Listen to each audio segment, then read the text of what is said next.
এই দেশের জন্য অনেক অবদান রাখতে পারবে, কিন্তু আপনাদের এলাকার সন্তান হিসেবে আপনাদের প্রতি তার দায়বদ্ধতা আছে।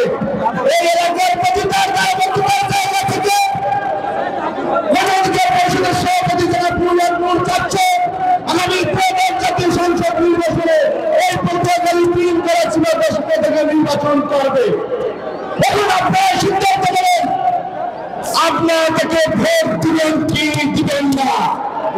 আপনারা যদি ভোট দেন, আমি এখানে অর্ডার করে যাচ্ছি এই করেছিল 10 মিনা বাংলাদেশের ভিতরে 2টা উপজেলা একটি আধুনিক ডিজিটাল উপজেলায় পরিণত হবে এবং সেটা করবে নুরুল হক। ইনশাআল্লাহ আমি কথা বলবো না, সবাই ভালো থাকবেন, সুস্থ থাকবেন। আসসালামু আলাইকুম। ধন্যবাদ নুরুল ইসলামকে তার যুক্তিপূর্ণ বক্তব্য দেওয়ার জন্য।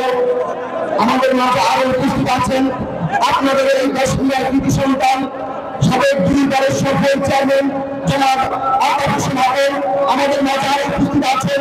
তার দীর্ঘ চেষ্টায় আজকে এই প্রোগ্রাম সফল করার জন্য তিনি অত্যন্ত অবদান রেখেছেন জনাব মিজানুর রহমান হাওলাদার আমাদের মাঝে আরো উপস্থিত আছেন। পটুয়াখালী জেলা গণঅধিকার পরিষদের সম্মানিত যুগ্ম আহ্বায়ক সাদ্দাম মৃধা উপস্থিত আছেন।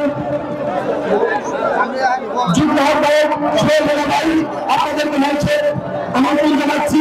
এ পর্যায়ে আমাদের মাঝে সংক্ষিপ্ত আকারে বক্তব্য রাখবেন গণঅধিকার পরিষদ পটুয়াখালী জেলা শাখার সম্মানিত সদস্য সচিব জনাব শাহরাম শিকদারকে।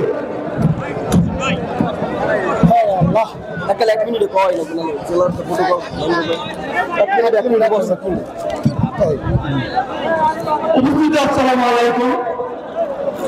আজকে আমরা যার দুটো কথা শোনার জন্য এই বিকাল থেকে অপেক্ষা চলতে আছে,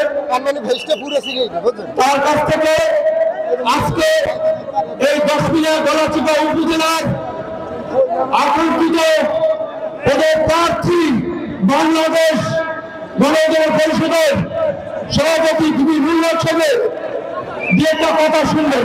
তাই আমরা আমাদের কথা অল্প কিছু দিয়ে কথা